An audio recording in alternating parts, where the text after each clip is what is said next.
अजित पवारांच्या उपस्थितीत आज वरपमध्ये कार्यकर्ता मेळावा। सकाळी 10 वाजता कार्यकर्ता मेळाव्याचं आयोजन। राष्ट्रवादी अजित पवार गटाचा आज मुंबईत मेळावा। षण्मुखानंद हॉल इथं मेळाव्याचं आयोजन। दुपारी 3 वाजल्यापासून नेते येण्यास सुरुवात होणार। नांदेडमधल्या नायगाव इथे आज ओबीसी मेळाव्याचं आयोजन। मेळाव्यात प्रकाश आंबेडकर, गोपीचंद पडळकर, प्रकाश शेंडगे, विनय कोरे उपस्थित राहणार। सांगलीमध्ये शिंदे गटाचे आमदार अनिल बाबर यांच्या वाढदिवसानिमित्त शेतकरी मेळावा। सकाळी 10 वाजता शेतकरी मेळावा। शंभूराज देसाई, उदय सामंत, दीपक केसरकर उपस्थित राहणार। मनसे अध्यक्ष राज ठाकरे यांची पिंपरीमध्ये आज प्रकट मुलाखत। दुपारी 3:30 वाजता साहित्य संमेलनाच्या कार्यक्रमात मुलाखतीचं आयोजन। मुख्यमंत्री एकनाथ शिंदे आज मुंबई किनारी रस्ता प्रकल्प प्रगतीची पाहणी करणार। सकाळी 7:30 वाजल्यापासून मुख्यमंत्र्यांच्या उपस्थितीत संपूर्ण स्वच्छता मोहीम मुंबईत विविध ठिकाणी राबवण्यात येणार।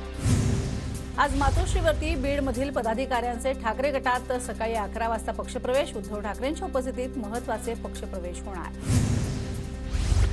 उद्धव ठाकरे 22 जानेवारीला नाशिकच्या काळाराम मंदिरात दर्शन घेणार। नाशिकच्या गोदावरी नदी तीरावरती महाआरती करणार।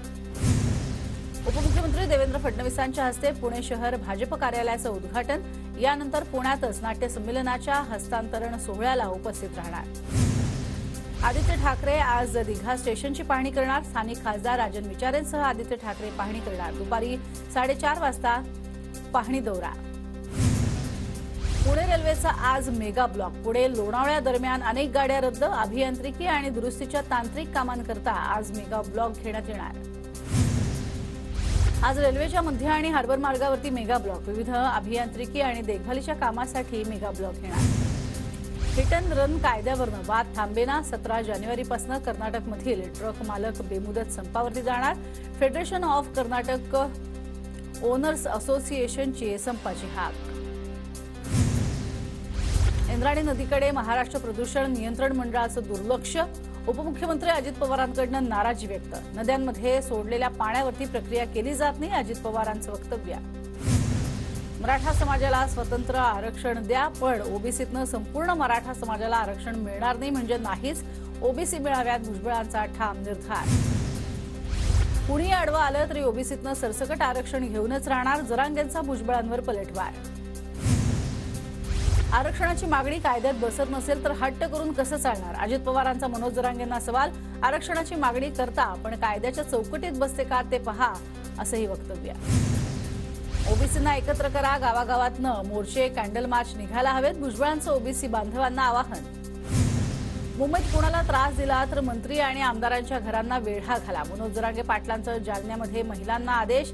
तर महिलांनी घराला वेढा घातला तर मंत्री आमदार 2 महिने काही दार उघडणार नाहीत, जरांगेंचं वक्तव्य। धुळ्यात 25,000 मराठा बांधव मुंबईला जाणार। सकल मराठा समाजाचे समन्वयक संदीप पाटोळे यांची माहिती।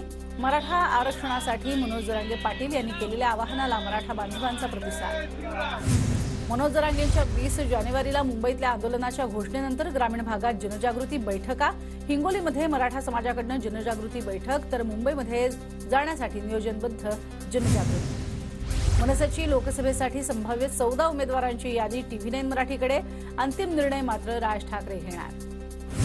मनसेकडनं लोकसभेच्या 48 पैकी 14 जागांवर उमेदवारांची चर्चा। संदीप देशपांडे, नितीन सरदेसाई, राजू पाटील, बाळा नांदगावकर त्यांच्यासह वसंत मोरे, साईनाथ बाबर यांची नावं चर्चेत, सूत्रांची माहिती। मुख्यमंत्री शिंदेंची अभिनेता प्रसाद ओकच्या घरी वास्तुशांतीनिमित्त भेट। दिघे साहेब, जसं कार्यकर्त्यांना वेळ द्यायचे त्याचप्रमाणे मुख्यमंत्र्यांनी माझ्या घरी भेट दिल्याची प्रसाद ओक यांची प्रतिक्रिया। मंत्री सत्ता आणि खासदार हेमंत पाटलांमध्ये शिवीगाळ। ऑनलाईन बैठकीतील कथित ऑडिओ क्लिप व्हायरल। सत्तारांनी निधीची विल्हेवाट लावली। मुख्यमंत्री उपमुख्यमंत्र्यांशी चर्चा करणार, हेमंत पाटलांची प्रतिक्रिया। कुठून निवडणूक लढवणार ते लवकरच सांगणार। संभाजी राजेंकडनं कोल्हापुरातल्या लोकसभा निवडणूक लढवण्याचे संकेत। 2009ला दिलेली जखम अजून विसरलेले नाही, संभाजी राजेंचं सूचक वक्तव्य।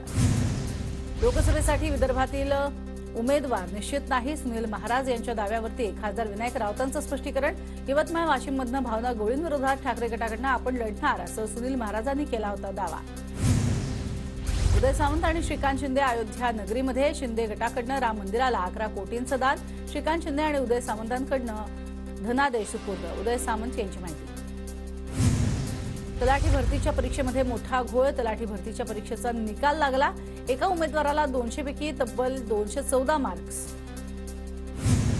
नवी मुंबईमध्ये एसएससी सराव परीक्षेचा आज भव्य शुभारंभ. सराव परीक्षेमध्ये नवी मुंबईमधील असंख्य विद्यार्थ्यांचा सहभाग असणार. पहिल्या 3 विद्यार्थ्यांना टॅब पारितोषिक देण्यात येणार. सोलापुरात हिंदू जन आक्रोश मोर्चा दरम्यान काही अज्ञातांची दगडफेक. बॅनर फाडून रस्त्याच्या बाजूला असलेल्या दुकानांची करण्यात आली तोडफोड. कडेकोट पोलीस बंदोबस्त असतानाही घडला प्रकार. बुलढाणा जिल्ह्यात तब्बल 459 किलो गांजा नष्ट. काल दिवसभरात विविध ठिकाणी पोलिसांची कारवाई. यात जवळपास 68 लाखांचा गांजा नष्ट. मुंबईमध्ये 9 कोटींच्या कोकेन ड्रग्जसह 2 परदेशी नागरिकांना अटक. ड्रानियल नाईकमेक आरोपीचं नाव आणि नायजेरियातील रहिवासी जोएल अलेजांद्रो हा दुसरा आरोपी. पोलिसांकडून अधिक तपास सुरू. कांदिवली बोरिवली दहिसरमध्ये 9 जानेवारीला कमी दाबानं पाणी पुरवठा. बोरिवली टेकडी जलाशयाची संरचनात्मक तपासणी केली जाणार. पिंपरी चिंचवड शहराच्या विविध भागात हलक्या ते मध्यम स्वरूपाचा पाऊस. चाकणमध्ये अवकाळीचा जोरदार पाऊस.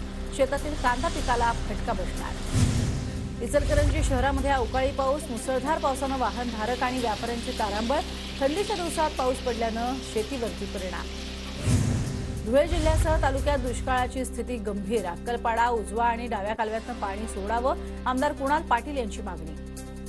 नंदुरबार जिल्ह्यात तापमानाचा पारा घसरला. तापमानात घट झाल्यानं रब्बी हंगामातील गहू पिकाला फायदा तर हरभरा पिकावरती मर रोगाचा प्रादुर्भाव होण्याची शक्यता.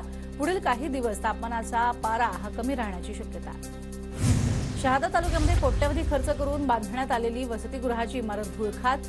कोठली इथं जिल्हा परिषदेच्या वतीनं बांधण्यात आली होती इमारत. 6 वर्षांपासून इमारत वापरात नाही. नंदुरबारमध्ये धानोरा इथे पार पडला शिंदे गटाचा कार्यकर्ता मेळावा. संपर्क प्रमुख चंद्रकांत रघुवंशी यांच्या प्रमुख उपस्थितीत कार्यकर्ता मेळावा. येणाऱ्या निवडणुकांच्या पार्श्वभूमीवर कामाला लागण्याच्या सूचना. म्हाडाच्या मुंबई मंडळातर्फे लवकरच 170 दुकानांच्या ई लिलावासाठी जाहिरात प्रसिद्ध करण्यात येणार. भूखंडाच्या संख्येसह किमती निश्चित होणार. म्हाडाच्या कोकण मंडळाची 5311 घरांसाठीची सोडत रखडलेलीच. प्रशासकीय कारणं देत सोडत पुढे ढकलण्यात आली. सोडतीची नवीन तारीख जाहीर नाही. 24,000 इच्छुक अर्जदार प्रतीक्षेत. नंदुरबार जिल्ह्यातल्या शहादा शहरातल्या ऋणमुक्तेश्वर महादेव मंदिरामध्ये होणार प्राणप्रतिष्ठा. तर यापूर्वी शहरातनं भव्य शोभायात्रा. 4 दिवस विविध धार्मिक कार्यक्रमांचं आयोजन. धुळे एसटी महामंडळाला 56 कोटी 72 लाखांचं उत्पन्न. मार्च महिन्यापासून 31 डिसेंबरपर्यंत 1 कोटी महिलांचा बसमधनं प्रवास. धुळ्यातल्या सेंट अँथनी स्कूलच्या वतीनं भव्य विज्ञान प्रदर्शनाचं आयोजन. 2150 प्रयोग विद्यार्थ्यांकडून प्रदर्शनात सादर. नांदेडमध्ये थंडीनं करडी पिकं चांगलीच बहरली आहेत. हरभऱ्यासह करडीची मोठ्या प्रमाणात लागवड. रब्बी हंगामात शेतकऱ्यांना फायदा.